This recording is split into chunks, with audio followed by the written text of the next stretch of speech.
مساء الخير أحبائي، مع قناتكم قناة الملك والأمير. فيديو إبراهيم عيسى: السلفيون يعملون لصالح أفكار الإخوان، وقد نتفاجأ بقندهار بسبب سيطرة التيار السلفي على عقول كثيرة. المكاتب الإدارية للإخوان موجودة حتى الآن. وكتب لنا الصحفي جرجس قدسي: قال الإعلامي والأديب إبراهيم عيسى: قد نتفاجأ بقندهار كما حدث بعد 25 يناير بسبب سيطرة التيار السلفي على عقول الكثيرين من المصريين. وذكر عيسى خلال تقديم برنامج حديث القاهرة المذاع عبر فضائية القاهرة والناس بجمعة قندهار التي شارك فيها أنصار التيار الإسلامي في مصر يوم الجمعة 29 يوليو 2011. وكانت بدعوة من الدعوة السلفية وجماعة الإخوان المسلمون والجبهة السلفية والجماعة الإسلامية وباقي التيارات الإسلامية ليقولوا أن هوية. وذكر عيسى خلال تقديم البرنامج حديث القاهرة المذاع عبر فضائية القاهرة والناس بجمعة قندهار التي شارك فيها أنصار التيار الإسلامي في مصر يوم الجمعة 29 يوليو 2011.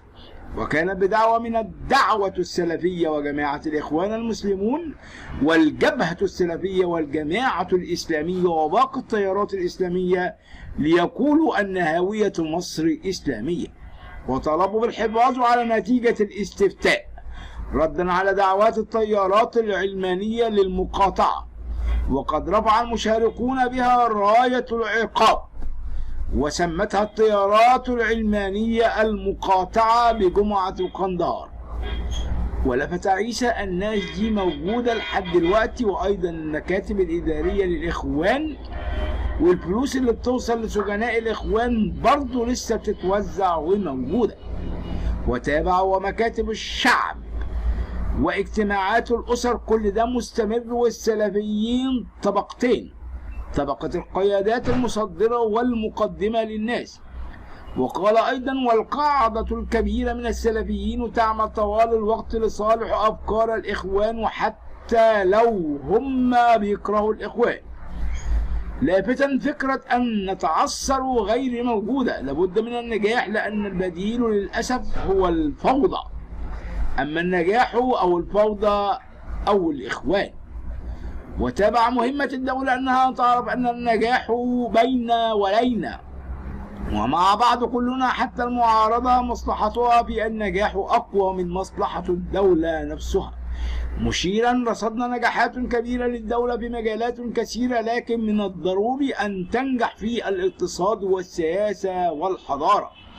وواصل أيضا: وتنجح في تقديم مصر الدولة المدنية الديمقراطية الحديثة النموذج لكل الشعوب العربية ولكل دول العالم الثالث وللجنوب الإنساني كله. وشدد لا داعي للتحفظ الأمني بخصوص الإفراج عن سجناء الرأي، موضحا: العفو ليس لهن ولكنهم لأن أيديهم تلوثت بالدماء. وقال عيسى: من الضروري أن تبتعد الأجهزة الأمنية عن قوائم العفو. وكشف عن أن جماعة الإخوان الإرهابية تبث معلومات مغلوطة للإعلام الغربي عن مصر، وإن العفو الدولية طلبت أجهزة الأمن بالابتعاد عن قرارات العفو. وهذا ما قالوا إبراهيم عيسى وعن أحوال مصر وما تمر به مصر من مخاطر من الجماعات الإرهابية. شكرا لكم أحبائي وأعزائي. وأما بالنسبة للشخص الذي يمدح بي ويقول أنني أنظر إلى الإسلام لكي يشرح صدري، أقول له: أنت مشترك جميل وفاضل، ولكن دع نفسك لنفسك. أنت ترى دينك حق وأنا أرى أن ديني حق. لكم دينكم ولنا ديننا ولنا ربنا يسوع المسيح. إلى هنا. شكرا أحبائي وأعزائي، ولكم مني كل الحب والتقدير، وسلام الرب يسوع المسيح يكون معكم. آمين. صباح الخير أحبائي وأعزائي، مع قناتكم المفضلة. الحقيقة جاءنا خبر: كاهن كنيسة الضبعية أو الضبعة بالأقصر بيقول إن في حريق بإحدى القاعات، وهنشوف إيه اللي حصل في الكنيسة. أوضح القس موسى نبيه كاهن كنيسة مار يوحنا بالضبعة بالأقصر تفاصيل الحريق الذي شب مساء اليوم بإحدى القاعات التابعة لكنيسة ماريمينا أو مار يوحنا المعمدان بالضبعة بالأقصر، وأسفر عن خسائر مادية بسيطة.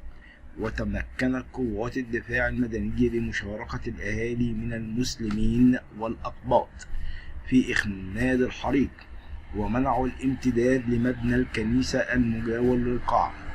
وانتقل إلى موقع الكنيسة كافة الأجهزة الأمنية والأمن الوطني ورئيس هيئة الدفاع المدني والتأكد من سلامة المباني المجاورة للقاعة استراحة ملحقة للكنيسة. وطمأن القس موسى نبيه كاهن الكنيسة الجميع بأن الحريق لم يمس مبنى الكنيسة، ولكنه اندلع في قاعة ملحقة للكنيسة تستخدم كاستراحة.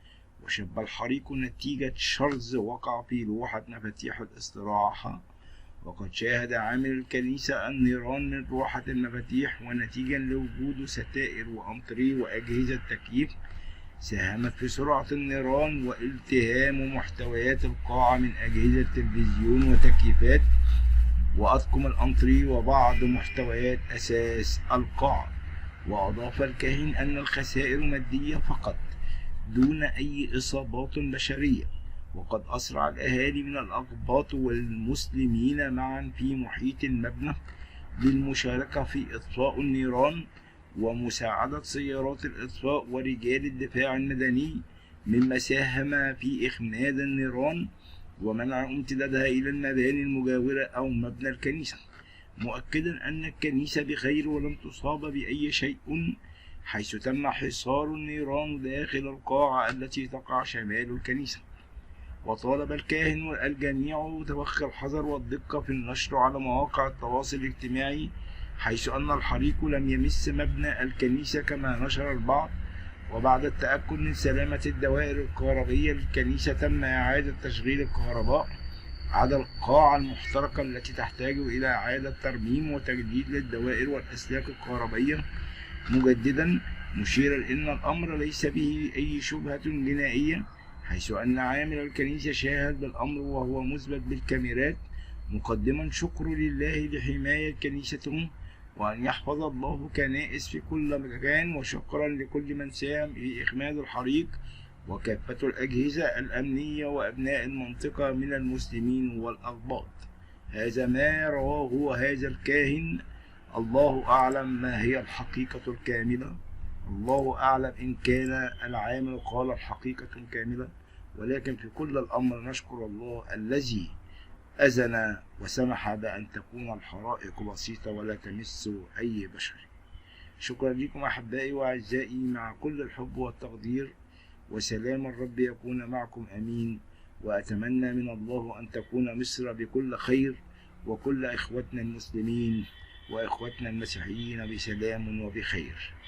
نطلب من الله أن يحفظنا ويحفظ الجميع من الأوبئة والغلاء. شكرا لك يا إلهي العظيم، مع كل حب وتقدير لكل مشترك القناة الجدد أو قدامى.